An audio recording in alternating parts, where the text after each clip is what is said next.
નમસ્કાર સાથી મિત્રો, એક્ઝામ સાથી ચેનલમાં આપ સૌનું હાર્દિક સ્વાગત છે। બાળ વિકાસ અને શૈક્ષણિક શાસ્ત્ર 30 ગુણનું પૂછાય છે। તો જે બાળ વિકાસના 15 ગુણ છે એમાં વિકાસની સંકલ્પના, અધ્યયન સાથેના સંબંધ, બાળ વિકાસના લક્ષણો, સિદ્ધાંતો, વિકાસને અસર કરતા પરિબળો, વારસો અને વાતાવરણ, આના વિશે આપણે ટેટ 1નો જે પ્રથમ નંબરનો વિડીયો છે એ બનાવી દીધો છે। સામાજિકતાનો વિકાસ અને તેને અસર કરતા પરિબળો માટે ત્રીજા નંબરનો જે વિડીયો છે બનાવ્યો છે। સામાજિકરણની પ્રક્રિયાઓ માટે બીજા નંબરનો વિડીયો બનાવ્યો છે।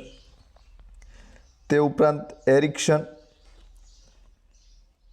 અને બાકીના જે બાળ કેળવણીકારો છે એના વિશે પણ આપણે જે 5મા નંબરનો વિડીયો તો એમાં વાત કરી છે। અત્યારે જે આ વિડીયો છે એમાં આપણે મોન્ટસરી ફોબેલના જે સિદ્ધાંતો છે એના વિશે વાત કરવાના છીએ।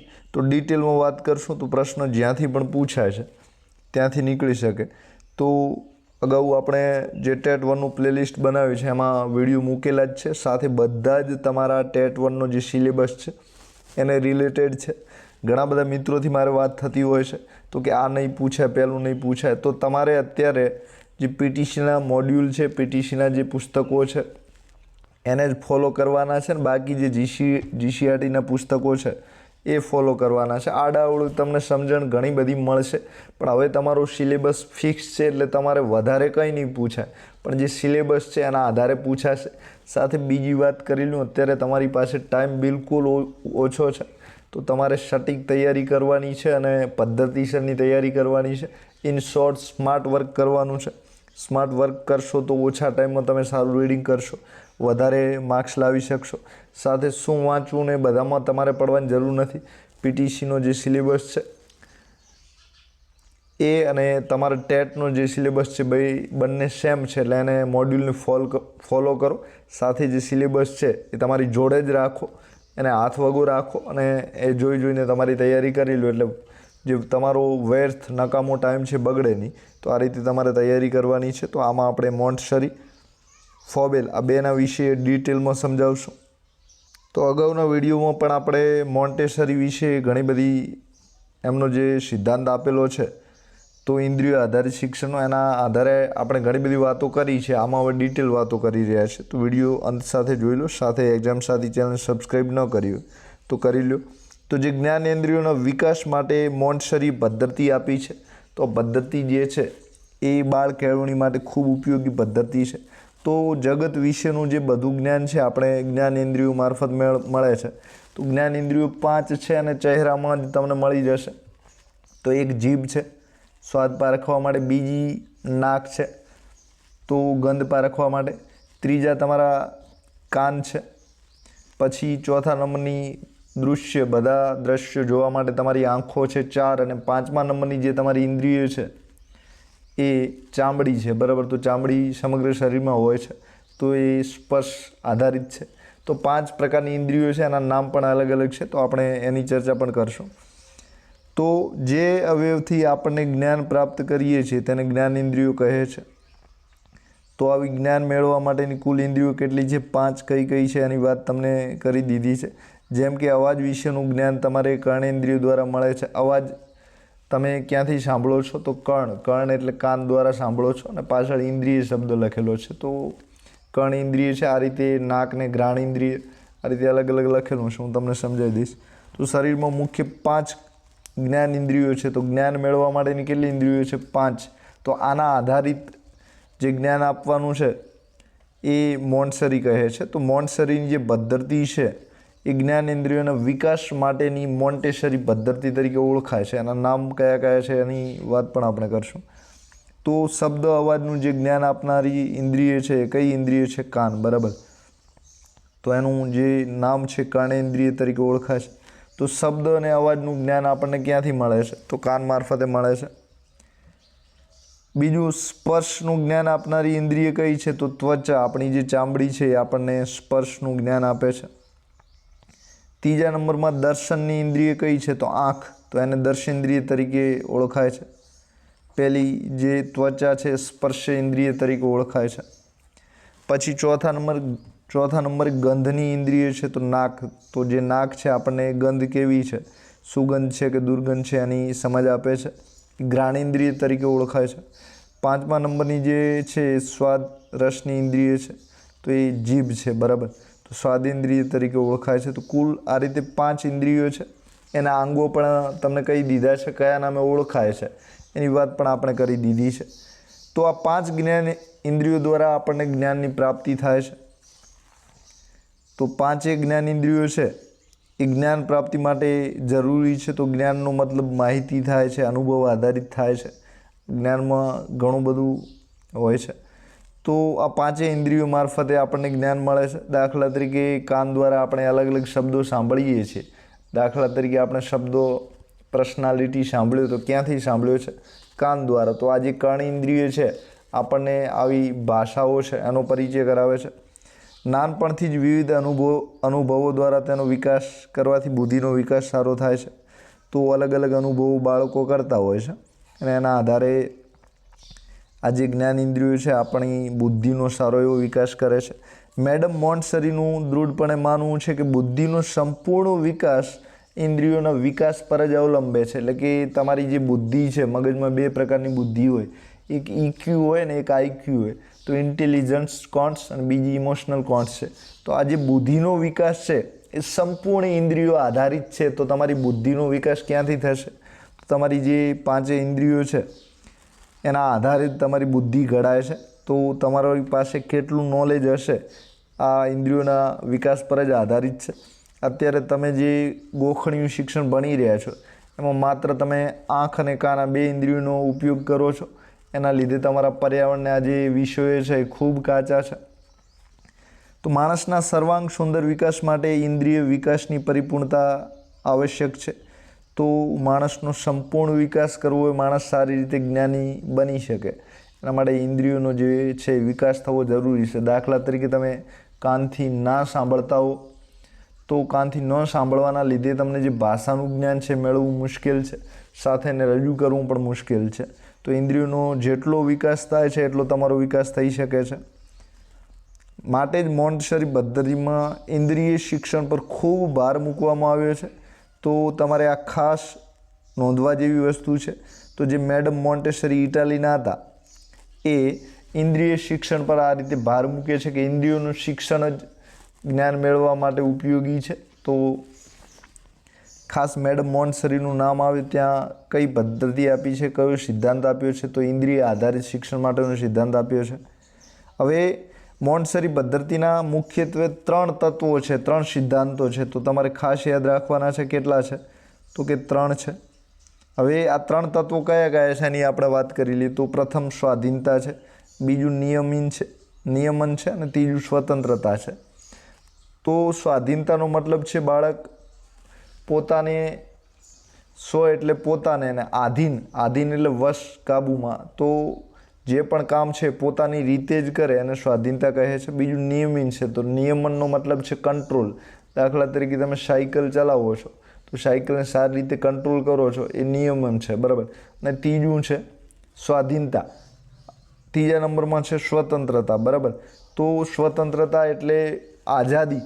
તો કોઈ પણ કામ કરવા માટે જે છૂટ મળે છે એને સ્વતંત્રતા કહેવાય છે. તો મેડમ મોન્ટેસરીએ 3 તત્વો આપ્યા છે, તમારે ખાસ યાદ રાખવાના છે. પ્રથમ નંબરે સ્વાધીનતા, બીજું નિયમન અને ત્રીજું જે છે સ્વતંત્રતા. હવે આ 3 તત્વો વિશે આપણે ડિટેલમાં વાત કરી લઈએ. તો સાવ નાનું બાળક ખોરાક અને અન્ય ક્રિયામાં તેની માતા કે અન્ય પર આધારિત હોય છે. ધીમે ધીમે તે જાતે ખાતું થાય છે. તો પહેલાં માતા પર આધાર રાખતું હતું અને હવે જાતે ખાવા માંડ્યું, એને સ્વાધીનતા કહે છે. તો સ્વાધીનતાનો મતલબ જ આ છે કે પોતાની રીતે કામ શીખે.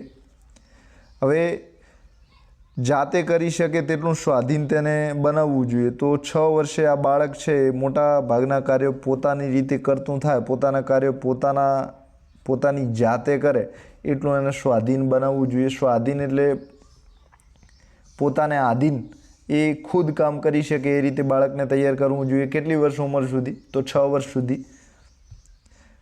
આ માટે તેને અલગ અલગ પ્રવૃત્તિઓ આપવી જોઈએ. તેને વધુ પડતા જે બંધનો છે, કંટ્રોલ છે, એનાથી એને મુક્ત રાખવો જોઈએ. અને આ રીતે એની બિનજરૂરી કાળજી લીધા વગર જે બાળક છે તૈયાર થાય છે, એની જેટલી તમે વધારે કાળજી લ્યો છો એટલી એની સ્વાધીનતા ઘટે છે. અને એની જે શક્તિ છે એ મર્યાદિત થાય છે. તો બાળકને અલગ અલગ પ્રવૃત્તિઓ કરવા દેવી જોઈએ અને એના લીધે એની સ્વાધીનતા છે, પોતાના કાર્યો પોતાની રીતે જાતે કરવાની જે શક્તિ છે એનામાં વિકસે છે. તો બાળક પોતાની મેળે ચાલતા, દોડતો, દાદરો ચડતો, દાદર એટલે પગથિયા, ઉતરતા, કપડાં પહેરતા, કાઢતા, નહાતા, ચોખ્ખું બોલતા, પોતાની જરૂરિયાતો સ્પષ્ટ રીતે જાહેર કરતાં શીખવામાં મદદ કરવી જોઈએ નહીં. એટલે કે આ જે બધા જ કામ છે બાળકને જાતે કરવા દેવા જોઈએ, જેના લીધે જે બાળક છે એ સ્વાધીન બને છે, પોતાના કામ પોતાની રીતે કરતો શીખે છે. તો આ રીતે 3 થી 6 વર્ષની ઉંમરમાં સ્વાધીનતાની કેળવણી આપવી ખૂબ જરૂરી છે. આવું કોણ કહે છે? મેડમ મોન્ટેસરી કહે છે. તો મેડમ મોન્ટેસરીએ જે ઇન્દ્રિયોનું શિક્ષણ આપ્યું છે એમાં 5 ઇન્દ્રિયો આધારિત બાળક જ્ઞાન મેળવે છે. હવે આ જ્ઞાન સારી રીતે મેળવી શકે એના માટે તમારે બાળકને કેવો રાખવાનો છે? તો સ્વાધીન રહેવાનો છે, એને છૂટો મૂકી દેવાનો છે, એના પર તમારે કોઈ જાતનો કંટ્રોલ કરવાનો નથી. હવે જે બીજા નંબરનો ગુણ છે નિયમન છે, બરાબર. તો નિયમન, આજે કેળવણીના ક્ષેત્રે નિયમન માટે ખૂબ પ્રયત્નો થયા છે, પરંતુ નિયમન જેમાંથી ઊભું થઈ શકે તેવી સ્ફુરિત ક્રિયાશક્તિનો વિકાસ થાય તેવી પ્રવૃત્તિઓ કરવા દેવામાં આવતી નથી. તો શિક્ષણમાં નિયમન માટે ઘણા બધા પ્રયત્નો થયા છે, પણ બાળક પોતાની સૂઝ, પોતાની બુદ્ધિ, પોતાના જ્ઞાનથી ક્રિયાઓ કરી શકે એવી પ્રવૃત્તિઓ એને કરવા દેવામાં આવતી નથી. દાખલા તરીકે બાળકને ઈચ્છા હોય ઝાડ પર ચડવાની, તો એને શિક્ષક કહે છે ના, ત્યાં ના ચડતું પડી જઈશ. એના માતા પિતા છે એ પણ એને સમજાવશે કે ત્યાં ના ચડ, હાથ પગ ભાગી જશે. તો આ રીતે બાળકને જે કંટ્રોલની પ્રવૃત્તિઓ છે કરવા દેવામાં આવતી નથી. તોફાનના નામે તેને ગુંગળાવી દેવામાં આવે છે, એટલે કે તું તોફાન કરે છે, સાઈડમાં બેસી જા. તો આ રીતે એને જે પ્રવૃત્તિઓ છે અટકાવવામાં આવે છે. તો નિયમન એટલે સ્વાર્પણ. જ્યારે બાળકોને ગમતી પ્રવૃત્તિ કરવાની સ્વતંત્રતા મળે છે ત્યારે નિયમન આપોઆપ વિકસતું જોવા મળે છે. તો નિયમન એક જાતનું કંટ્રોલ છે, સ્વઅર્પણ છે. તો જે બાળક છે એ પોતાની જાતને પ્રવૃત્તિઓમાં અર્પણ કરી દે છે ને આ પ્રવૃત્તિઓથી બાળક છે જિંદગીમાં કંટ્રોલ કરતું શીખે છે. દાખલા તરીકે ખાવું કઈ રીતે, પીવું કઈ રીતે. તો આ બધા જ કામોમાં એક જે કંટ્રોલ છે એ આમાં શીખી જાય છે. અને એ જો અટકાવો છો તો આ સ્વઅર્પણ છે, પોતાની જાત પોતાને અર્પણ કરવીને નવું શીખવું, તો એને તમે આ કામથી તોફાનના નામે અટકાવો છો કે તો આવું ના કર, તો એનામાં નિયમનની જે પ્રવૃત્તિ છે વિકસતી નથી. નિયમનનું જે તત્વ છે એનો વિકાસ થતો નથી. તો સ્વાર્પણ, જ્યારે બાળકોને ગમતી પ્રવૃત્તિ કરવાની સ્વતંત્રતા મળે છે ત્યારે આ નિયમન છે આપોઆપ વિકસે છે. તો એવું પૂછાઈ શકે છે કે નિયમન કઈ રીતે વિકસી શકે છે? તો બાળકોને જે ગમતી પ્રવૃત્તિઓ છે એ કરવા દેવાની તમે સ્વતંત્રતા આપો છો ત્યારે એનામાં નિયમન વિકસે છે. હવે આ બાળકોને નિયમન માટેની પ્રવૃત્તિઓ તમારે ના આપવી જોઈએ, પરંતુ આ બાળક છે પોતે આવી પ્રવૃત્તિઓની પસંદગી કરે તો જે નિયમનનો જે સાચો સિદ્ધાંત છે એ એનામાં વિકસે છે. તો મેડમ મોન્ટેસરી આવું માનતા હતા. તો નિયમન વિશે અલગ અલગ પૂછાઈ શકે છે કે નિયમનના કયા ગુણો હોય છે. તો પ્રથમ ગુણ આપણે વાત કરી કે બાળકને ગમતી પ્રવૃત્તિ કરવાની સ્વતંત્રતા મળવી જોઈએ. બીજા નંબરમાં છે બાળક આ પ્રવૃત્તિની પસંદગી પોતાની રીતે કરવો જોઈએ, અને કોઈ પ્રવૃત્તિ આપવું ના જોઈએ. બરાબર, તમે શિક્ષક થયા કે હું તો એને પ્રવૃત્તિ આપીશ નહીં. આ બાળક પોતાની રીતે પ્રવૃત્તિ કરે. આ 2 ગુણ છે. પછી સ્વયંસ્ફુરિત, તો પોતાની અંદરથી જે ક્રિયાઓ છે એમાં વિકસે જરૂરી છે, એટલે કે એમાં બાળકને એ રીતે ઘડાવવો જોઈએ. 3 અને ચોથું જે છે એ આ જે કંટ્રોલ છે એ તોફાનના નામે એને અટકાવવાનું નથી. બરાબર, તો આ 4 ગુણો આમાં રહેલા છે, તમારે ખાસ તૈયાર રાખવાના છે. હવે સ્વતંત્રતાની આપણે વાત કરીએ તો વિકસતા બાળકને સ્વાતંત્ર્ય મળવું ખૂબ જરૂરી છે. તો આ રીતે બાળક સ્વાધીનતા પ્રાપ્ત કરે છે, નિયમન પ્રાપ્ત કરે છે.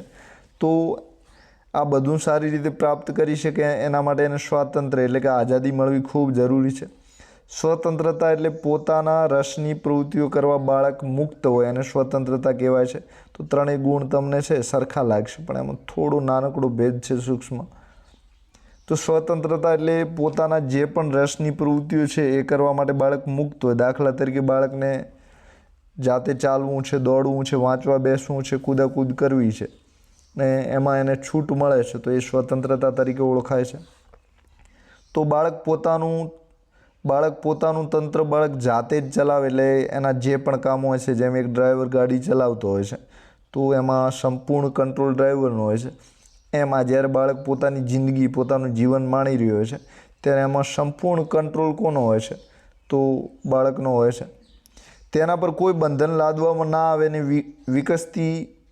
વિકસિત બનવાની એને પૂરતી તકો મળે ત્યારે એને સ્વતંત્રતા તરીકે ઓળખાય છે. એટલે કે એને પૂરતી તકો આપવી જોઈએ, એ જ સ્વતંત્રતા તરીકે ઓળખાય છે. બાળકનો કુદરતી સ્વભાવ જ સ્વતંત્ર થવાનો છે. તો આ બાળક છે એને તમે જેટલો કંટ્રોલ કરો છો એટલી એની એ જ પ્રવૃત્તિઓ વારંવાર કરતો હોય છે. એટલે કે આનો સ્વભાવ કુદરતી રીતે જ સ્વતંત્ર થવાનો છે. તમે જે કામની ના પાડશો એ જ કામ એ વારંવાર કરશે. એટલે તે જાતે ખાવા, ચાલવા અને દોડવા માટે પ્રયત્ન કરે છે. સ્વતંત્રતા આપવાથી જ બાળકની જે વિશેષ શક્તિઓ છે, એને જે મુશ્કેલીઓ પડે છે, એની જે રસ રુચિ છે એ વગેરે આપણે જાણી શકીએ છીએ. બાકી એને સ્વતંત્રતા, એને જે ગમતા કામ છે આપણે નહીં કરવા દઈએ તો એને શેમાં રસ રુચિ છે આપણને ખબર નહીં પડે. અને આ રીતે બાળકનો વિકાસ થઈ શકે છે.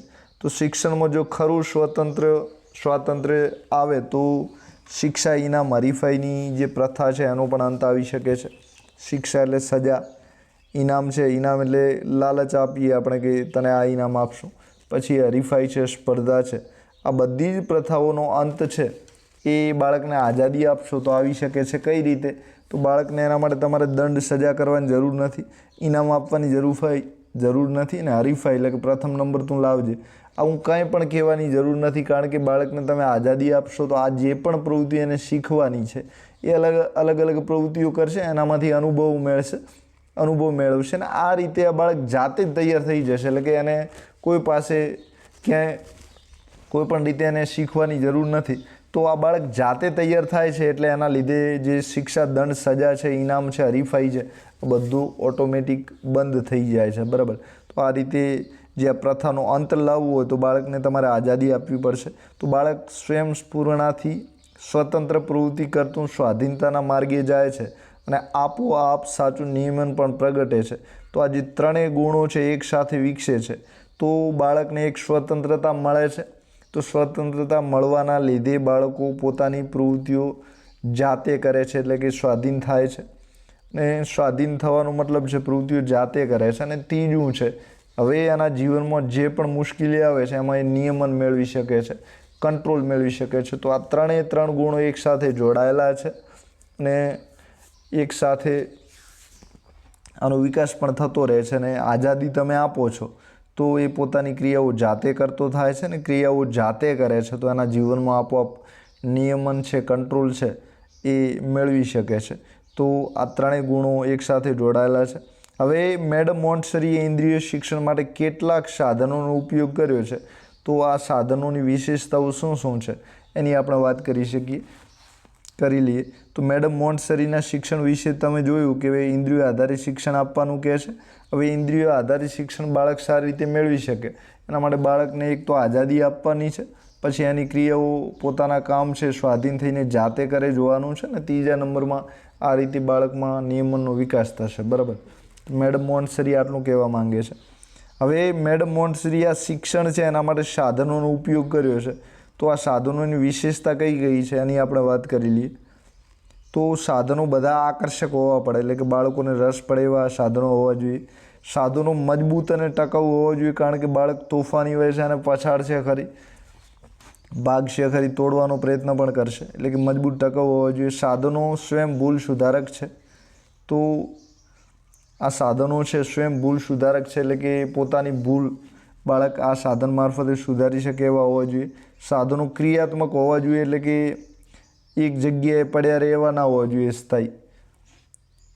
સાધનોનો ક્રમે સહેલા તરફથી અઘરા તરફ જવું જોઈએ. તો મેડમ મોન્ટસરીનું શિક્ષણ છે સહેલા તરફથી અઘરું. પછી આ શિક્ષણ સાધનો એના બધા ક્રિયાત્મક હોવા જોઈએ. સાધનો સ્વયં ભૂલ સુધારક પણ હોવા જોઈએ, મજબૂત અને ટકાઉ હોવા જોઈએ, આકર્ષક હોવા જોઈએ. આ બધી એની વિશેષતાઓ છે. મેડમ મોન્ટસરીના શિક્ષણની કઈ વિશેષતાઓ છે?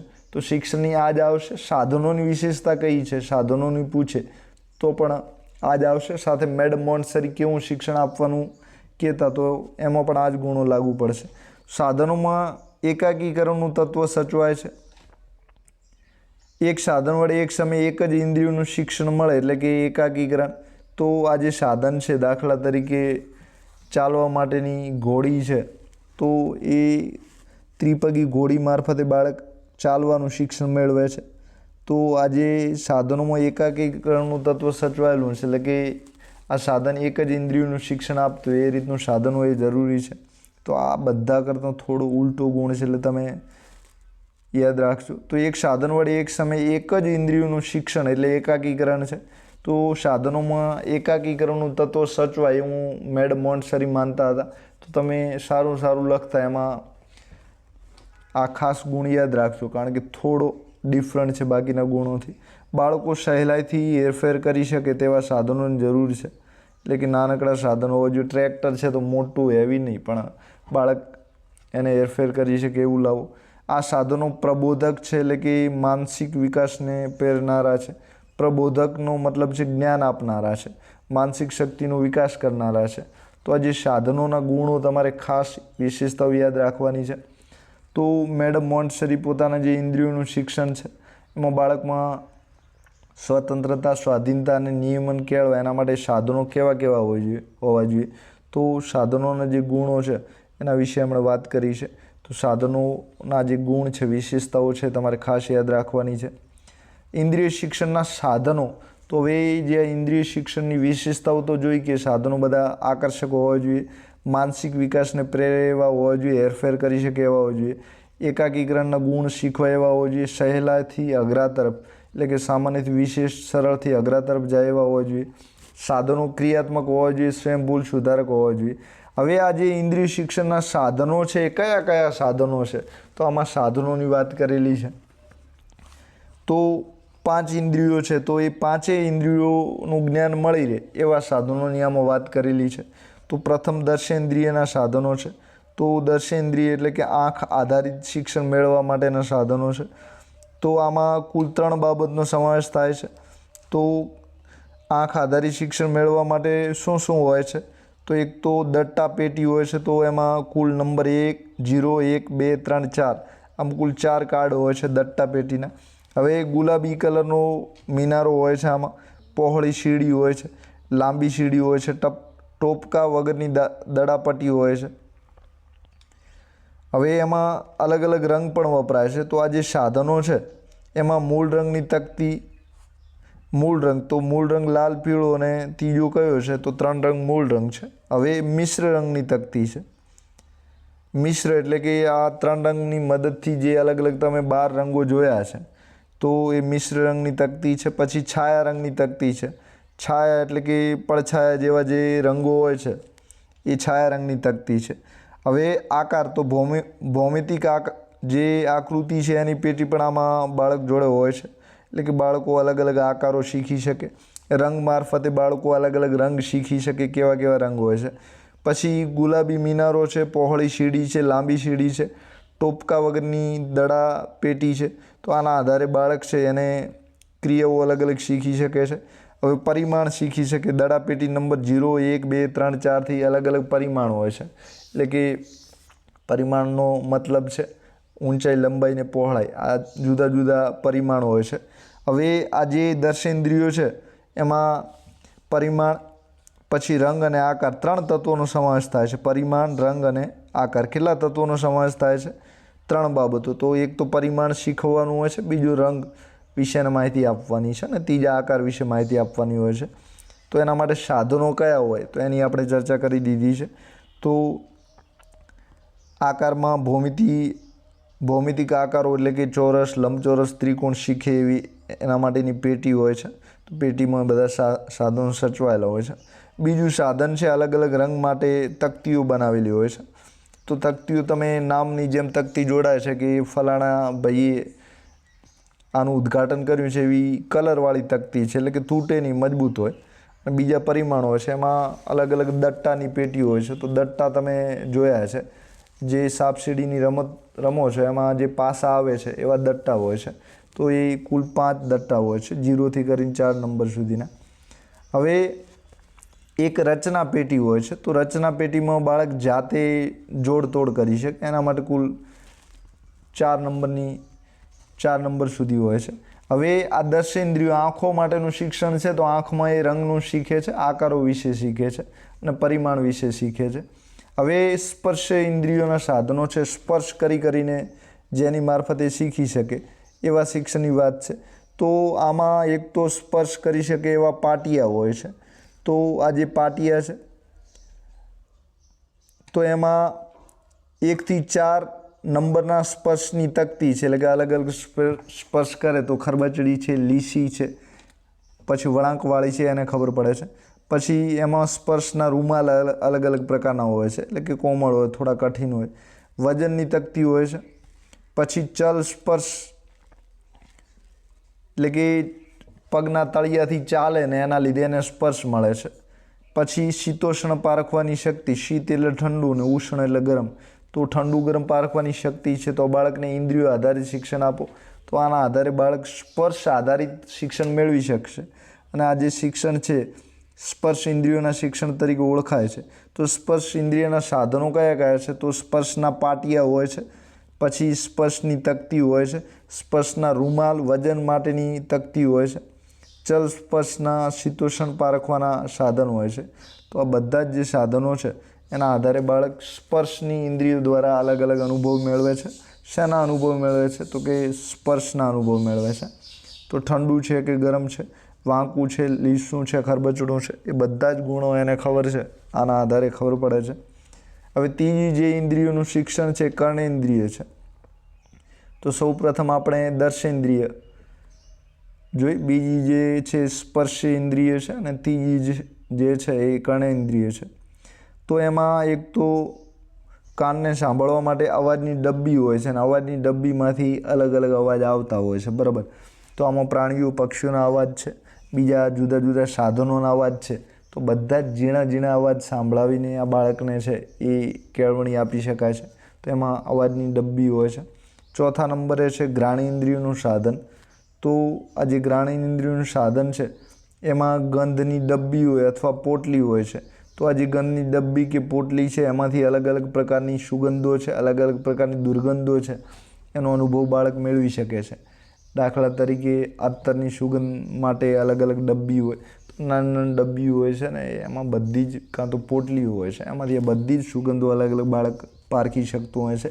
એટલે કે અલગ અલગ જાતની જે ગંધ છે, ડુંગળીની ગંધ છે, દુર્ગંધ છે, બધી જ સારી ગંધો અને દુર્ગંધ ખરાબ ગંધો બંને પ્રકારની જે શિક્ષણ છે આ ગંધની ડબ્બીઓમાંથી એને મળી રહે છે. તો ઘ્રાણેન્દ્રિયો માટે ગંધની ડબ્બી અથવા પોટલીઓ હોય છે. પાંચમું છે સ્વાદેન્દ્રિયનું શિક્ષણ. તો સ્વાદેન્દ્રિયનું જે શિક્ષણ બાળકને આપણે તૈયાર કરવું હોય તો એને ગળ્યો, ખાટો, ખારો, તુરો અને કડવો 5 જે મુખ્ય સ્વાદ છે એના માટેના સાધનો હોય. તો હવે આના માટે તો બાળકને શીખવાડવું હોય તો આવું બાળકને ખાવા મળે એવી વસ્તુ હોય તો જ એને આ 5 સ્વાદ છે એમાંથી મળી જાય. તો ખારો, ગળ્યો છે, તો ગળ્યો સ્વાદ આપવો જોઈએ એને. પછી ખાટા સ્વાદની એને માહિતી મળે, પછી ખારાની, પછી તુરો અને કડવો 5 મુખ્ય સ્વાદ છે. તો આજે મેડમ મોન્ટસરી છે એમણે 5 ઇન્દ્રિયોનું શિક્ષણ મળે એના માટે સાધનોની જરૂર છે. કયા કયા સાધનો જોઈશે અને આપણે ચર્ચા કરી દીધી. તો આમાં સૌ પ્રથમ તમારે 5 ઇન્દ્રિયોના નામ યાદ રાખવાના છે. હવે એ ઇન્દ્રિયોનો વિકાસ કરવો હોય તો સામે બાળક માટે કેવા રમકડા, કેવા સાધન હશે તમારે ખાસ યાદ રાખવાના છે. તો મેડમ મોન્ટસરી આ રીતે ભણાવવાનું કહે છે. તો તમે પણ શિક્ષક થાવ તો આ રીતે બાળકો, નાના બાળકોને, બાળવાટિકાના બાળકોને આ જાતનું શિક્ષણ આપી શકો છો. હવે આ મોન્ટસરી પદ્ધતિ બાળ કેળવણીનું એક શાસ્ત્ર છે, બરાબર. તો બાળ કેળવણી માટેનું શું છે? શાસ્ત્ર છે. તેમાં સિદ્ધાંતો અનુસાર સાધનો પણ છે, એટલે કે જે સ્વતંત્રતા, સ્વાધીનતા અને નિયમનનો સિદ્ધાંત છે એની સાથે અહીં સાધનોની પણ વાત કરેલી છે. સાધનના ઉપયોગની ચોક્કસ રીત પણ છે, એનો ઉપયોગ કેવી રીતે કરવો તો એના માટે તમારે તાલીમના વિડીયો જોવા પડે જો ખરા શિક્ષક થવું હોય. તો અત્યારે આપણી પાસે એ નથી. તો આજે પણ તે પ્રસ્તુત છે. અલબત્ત તેના જે સિદ્ધાંતો, વિચાર અને સાધન ઉપયોગ માટે તાલીમ લેવી તમારે ખૂબ જરૂરી છે. બાળકોના શારીરિક અને માનસિક વિકાસને પ્રેરતી આ એક ઉત્તમ પદ્ધતિ જગવિખ્યાત છે. તો મેડમ મોન્ટસરીની જે પદ્ધતિ છે એ તમને પૂછ્યું હતું કે શૈક્ષણિક ફલિતાર્થો પણ તમારે લખવાના છે, એટલે કે શિક્ષણમાં આના શું શું પરિણામ મળી શકે છે. તો બાળકનો શારીરિક અને માનસિક વિકાસ કરવો હોય તો જે મેડમ મોન્ટસરી ઇટાલીના હતા એમની જે ઇન્દ્રિયો આધારિત શિક્ષણની પદ્ધતિ છે એ બાળકોનો શારીરિક અને માનસિક વિકાસ કરે છે. હવે બીજા નંબરમાં આપણે કિન્ડરગાર્ટનની પદ્ધતિ છે અને એ પદ્ધતિને કોણે આપી છે? તો ફ્રેડરિક ફ્રોબલે આપી છે. કોણે આપી છે? તો કે ફ્રેડરિક ફોર્બલે આપી છે. તો આ જે ફ્રોબેલે પદ્ધતિ આપી છે એ કિન્ડરગાર્ટન પદ્ધતિ છે. આપણે કેજીનું ફૂલ ફોર્મ ઘણા બધાને ખબર નહીં હોય, પણ હવે ધ્યાન રાખજો, KG 1માં ભણે છે છોકરું, KG 2માં ભણે છે, તો એનું ફૂલ ફોર્મ શું થાય છે? તો કિન્ડરગાર્ટન થાય છે. આ પદ્ધતિ કોણે આપી છે? તો ફ્રેડરિક ફ્રોબલ કરીને જે મનોવૈજ્ઞાનિક છે, બાળ કેળવણીકાર છે, એમના દ્વારા આપેલી છે. તો ફ્રોબેલની શિક્ષણની પદ્ધતિનો મુખ્ય સિદ્ધાંત સર્જનાત્મક સ્વયં પ્રવૃત્તિ દ્વારા, તો જે સર્જન જેમાંથી બાળક કરી શકતો એવી સ્વયં પ્રવૃત્તિ દ્વારા બાળકનો સર્વાંગી વિકાસ થાય. તો ખાસ યાદ રાખવાનું છે. તો આમાં બાળક અલગ અલગ પ્રવૃત્તિઓ કરશે ને, પ્રવૃત્તિઓ મારફતે અલગ અલગ સર્જન કરશે, બરાબર. દાખલા તરીકે કાગળમાંથી દેડકાનું સર્જન કરી શકે છે, કાગળમાંથી વિમાન બનાવી શકે છે, માટી છે તો માટીમાંથી રમકડા બનાવી શકે છે. તો સર્જનાત્મક સ્વયં પ્રવૃત્તિ દ્વારા બાળકનો સર્વાંગી વિકાસ થાય એના માટે આ પદ્ધતિ ખૂબ જાણીતી છે. તો બાળકોને પ્રવૃત્તિ દેખીતી રીતે હેતુ રહિત હોવા છતાં પ્રવૃત્તિ થતાં બાળકનું જે તંત્ર છે એ ગતિશીલ બને છે. તો ફ્રોબેલ એવું કહેતા કે આમાં કોઈ હેતુ નથી હોતો, બાળકને 10 સુધી અંક શીખવાડવા છે એવો હેતુ નથી હોતો, છતાં આ હેતુ રહિત કોઈપણ જાતના ગોલ વગરની પ્રવૃત્તિ હોવા છતાંય બાળકનું જે તંત્ર છે એ સતત આમાં ગતિશીલ બને છે અને ઉપયોગમાં આવે છે. અને ઉપયોગિતા નિરંતરતામાં રહેવાથી તેનો વિકાસ પણ થાય છે. તો આ બાળક વારંવાર આની આ પ્રવૃત્તિઓ કરે છે તો એના આધારે એમાં વિકાસ પણ થાય છે, એટલે કે નવી નવી શારીરિક અને માનસિક શક્તિઓનો વિકાસ થાય છે, બુદ્ધિનો વિકાસ થાય છે. પ્રવૃત્તિઓ દ્વારા તેની સફળતા, નિષ્ફળતા, તેની શક્તિ, અશક્તિ આ બધી જ વસ્તુઓનું ભાન થઈ જાય છે. પ્રવૃત્તિઓમાં આપમેળે થઈ શકતી નથી, પરંતુ પ્રવૃત્તિઓની જે દોરવણી છે મન દ્વારા થતી હોવાથી તેનો માનસિક વિકાસ પણ થઈ જાય છે. તો આ જે પ્રવૃત્તિઓ હોય છે આપમેળે નથી થતી, તો એનો મતલબ એ છે કે આ પ્રવૃત્તિઓ માટે મગજને કસવું પડે છે. તો મગજથી બાળક વિચારે છે, તો આ રીતે બાળક પ્રવૃત્તિઓ કરતાં કરતાં વિચાર કરતો હોય છે, એના લીધે એના જે મગજની શક્તિ છે, માનસિક શક્તિ છે, એનો વિકાસ પણ થાય છે. સાથે આમાં અલગ અલગ પ્રવૃત્તિઓમાં શરીરના અંગો પણ ઉપયોગ થાય છે, એટલે કે શારીરિક વિકાસ પણ થાય છે. અને આ રીતે પોતાની પ્રવૃત્તિઓ ઉપર પોતાનો અંકુશ જે છે એ પણ આમાં સ્થાપિત થાય છે. તો જે મેડમ મોન્ટસરી સ્વાધીનતાની વાત કરતા એ જ વાત આમાં કરેલી છે. સ્વયં પ્રવૃત્તિ દ્વારા એક રીતે બાળક પોતાનું ઘડતર કરે છે. તો કોનું ઘડતર કરે છે? ફ્રેડરિક ફ્રોબેલના માનવા પ્રમાણે તો બાળક પોતાનું કરે છે. કઈ રીતે કરે છે? તો કે પ્રવૃત્તિઓ કરીને. કઈ રીતે પ્રવૃત્તિ કરે છે? તો કે પોતાની બુદ્ધિથી પ્રવૃત્તિઓ કરીને પોતાનો વિકાસ કરે છે. આ પ્રવૃત્તિમાં શું સમાયેલું છે? તો એક જાતની ક્રિયા સમાયેલી છે. હવે બાળક પોતાનું ઘડતર કરે છે, તો ઘડતરમાં શૈક્ષણિક ફલિતાર્થ ફ્રોબેલની પદ્ધતિના શું છે? તો એક તો જ્ઞાન શક્તિ એને મળે છે બાળકને, સાથે આ જ્ઞાનને આત્મસાત પણ પોતે કરે છે, એટલે કે ભવિષ્ય માટે પોતાની પાસે રહે એ રીતે શીખી જાય છે.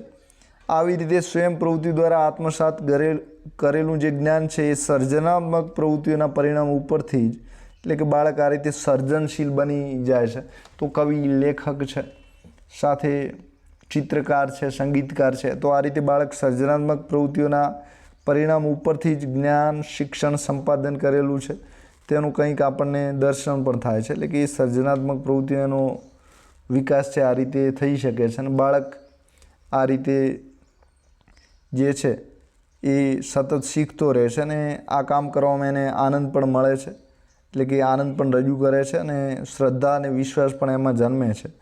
તેમ છતાં એના જે વ્યક્તિત્વ છે એનો પણ વિકાસ થાય છે. તો આ જે પ્રવૃત્તિઓ છે એ બાળક કરશે એટલે એના મગજની જે બુદ્ધિ છે એ માનસિક વિકાસ થશે અને બીજું શારીરિક વિકાસ થશે. અને આ વિકાસ થતાં એક સર્જનાત્મક વ્યક્તિત્વ તૈયાર થશે. અને આના પરિણામે જે બાળક છે એમાં આનંદ અને ઉત્સાહ આપણે જોઈ શકશું. તો આનંદિત બાળક જે છે એમાં શ્રદ્ધા અને વિશ્વાસ પણ જન્મે છે.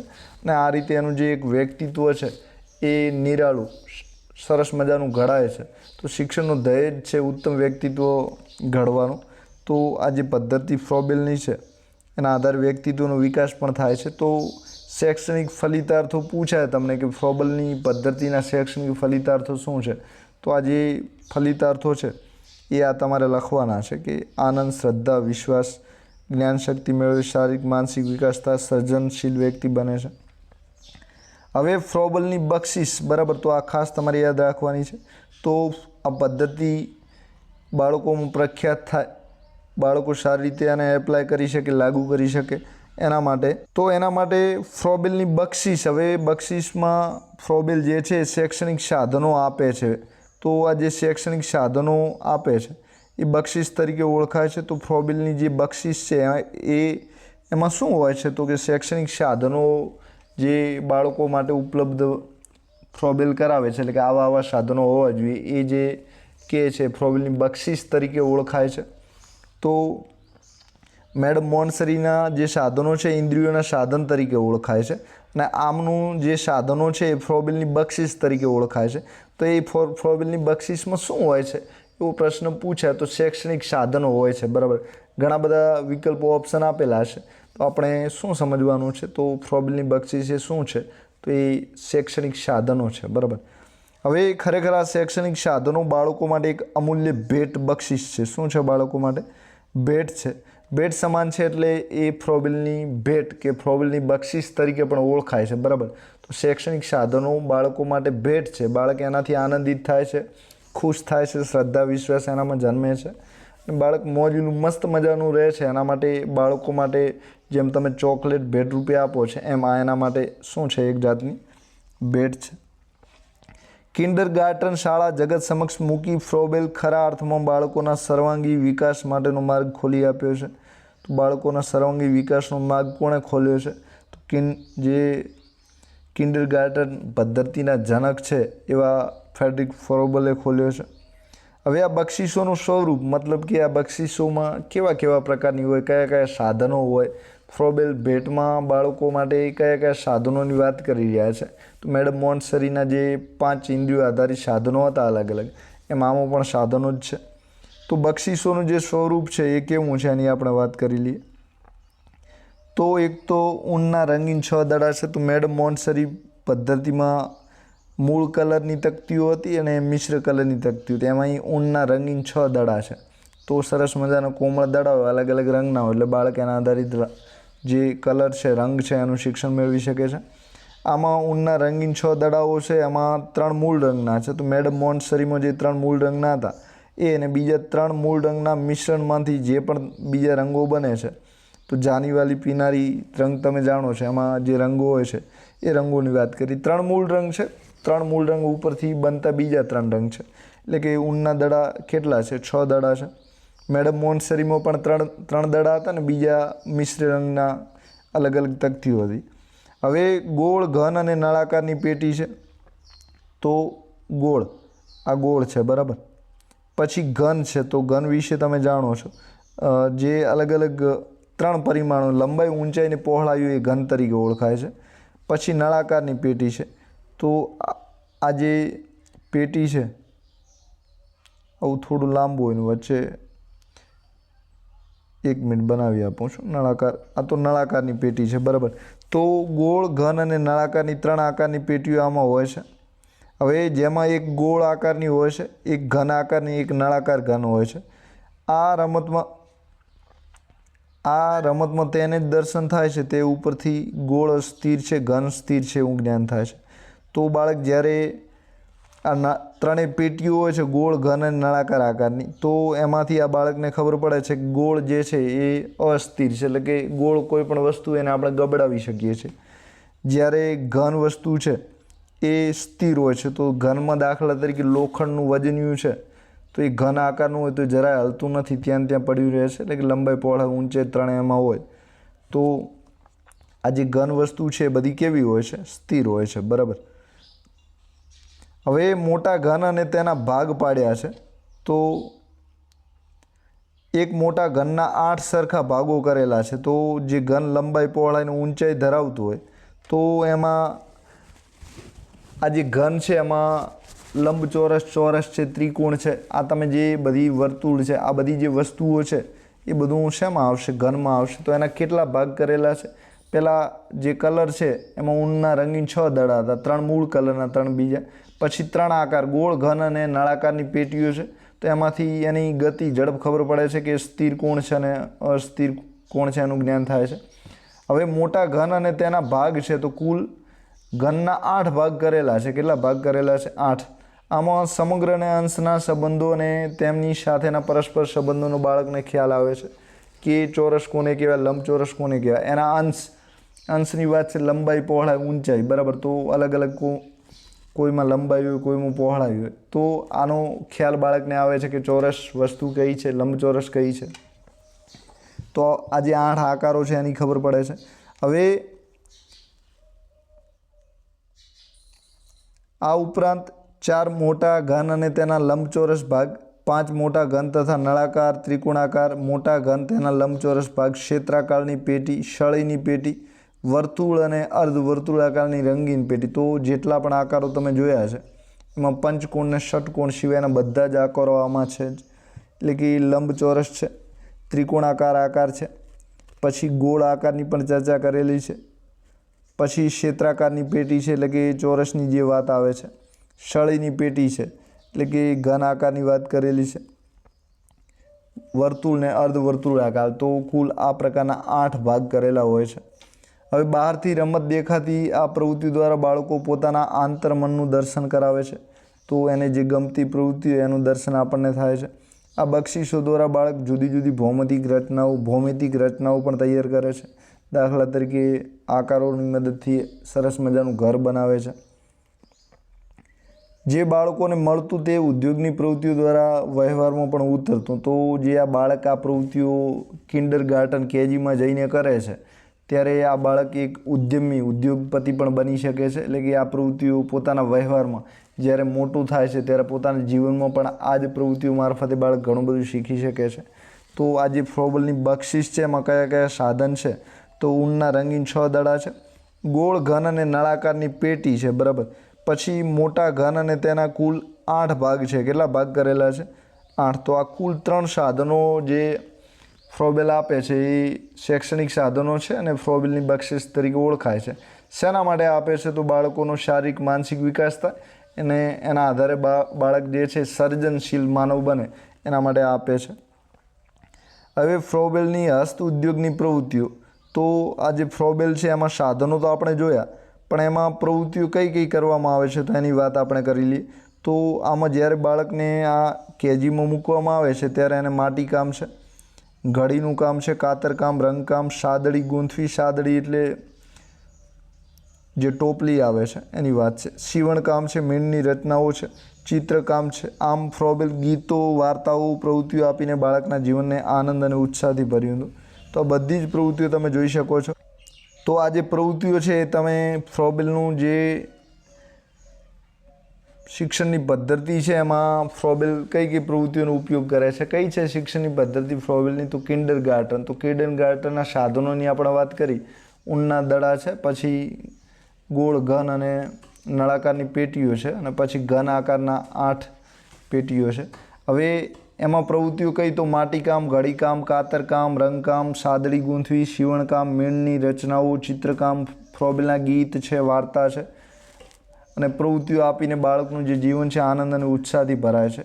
તો આ બધી જ પ્રવૃત્તિઓ છે. હવે આપણા અભ્યાસક્રમમાં જેટલો ફ્રોબેલને મેડમ મોન્ટસરીએ તેમની ચર્ચા કરી દીધી છે, એરિક્સનની ચર્ચા પણ કરી દીધી છે. હવે આપણે બાકી એક જે છે એ કોહલબર્ગ રહ્યા છે, તો કોહલબર્ગની આપણે ચર્ચા કરી દઈશું. હવે બાળકોમાં રસ, રુચિ, સર્જનાત્મકનો વિકાસ અને માપન. તો આ પ્રવૃત્તિ આપણે છે એ ક્યાંય અભ્યાસક્રમમાં નથી આ મુદ્દો, તો આપણે ચલાવવાની કોઈ જરૂર નથી. તમને ઉપર છલો સમજાવી દઉં છું, વ્યાખ્યા. તો વ્યાખ્યા સમજશો તો તમને બધાને આવડી જશે. તો બાળકોમાં જેમ રસ પડ્યો હોય તેમ કાર્ય કરવા બાળક પ્રેરાય છે. તો તમને ક્રિકેટમાં રસ હોય તો વારંવાર ક્રિકેટના કામ કરો છો. તમને બીજી કોઈ ઇવેન્ટમાં ગાવાનો રસ હોય તો તમે ગીત ગાતા હો. તો આ રસ છે, બરાબર. તો જો શિક્ષક બાળકની કેળવણીમાં, રમવામાં કે ઇતર પ્રવૃત્તિમાં રસ કેળવી શકે તો બાળકની જે પ્રવૃત્તિ છે એના માટે કોઈ પણ પ્રકારનું દબાણ કરવું પડતું નથી અને આ રીતે બાળકમાં રસ, રુચિ જે છે એ ઉત્પન્ન થાય છે। તો રસની વ્યાખ્યા જોઈ લઈએ તો ક્રો અને ક્રોના મતે રસ એ એક એવી પ્રેરક શક્તિ છે જે આપણને કોઈ વ્યક્તિ, વસ્તુ કે ક્રિયા પ્રત્યે ધ્યાન આપવાની ફરજ પાડે છે, બરાબર। તો આ વ્યાખ્યા એક યાદ રાખી લો એટલે રસ શું છે તમને ખબર પડી જશે। તો આપણને કોઈ વ્યક્તિ, વસ્તુ કે ક્રિયા પ્રત્યે ધ્યાન આપવાની ફરજ પાડે છે એ રસ તરીકે ઓળખાય છે। ગાર્ડનર મર્ફી વ્યક્તિને કોઈ વસ્તુ પ્રત્યેના ધ્યાન સાથે જે સંકળાયેલું વલણ છે જેના લીધે વ્યક્તિ અમુક પદાર્થ પ્રત્યે સહેલાઈથી અને મુક્તપણે ધ્યાન આપે છે એવું ગાર્ડનર મર્ફી કહે છે। તો રસ વિશે તમે સમજી લીધું છે। રસ વિશે આપણે બીજી અત્યારે અહીં પૂછાતું નથી તમારે ક્યાં, એટલે એના વિશે આપણે વધારે ચર્ચા કરવાની જરૂર નથી। તો તેમને એકબીજાથી તદ્દન ભિન્ન એવા અનુભવો લેવા બાળકને ગમતા હોય છે।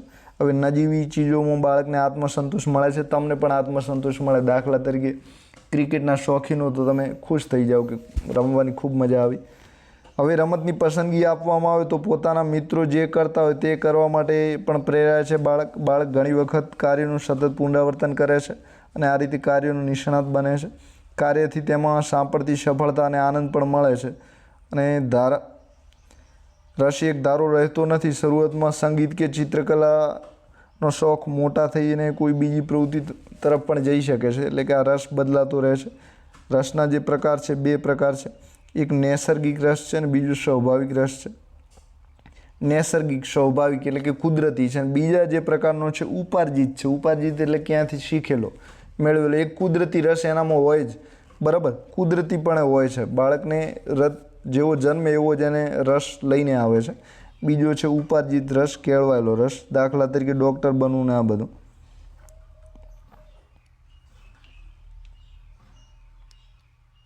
હવે આ બાકીના રસના ક્ષેત્રોમાં માટી કામ ગમે છે, પાણીથી પ્રવૃત્તિઓ કરવાની, રેતી, રમકડા છે, ક્રીડાંગણ છે, સંગીત છે, બધી જ પ્રવૃત્તિઓ ગમે છે।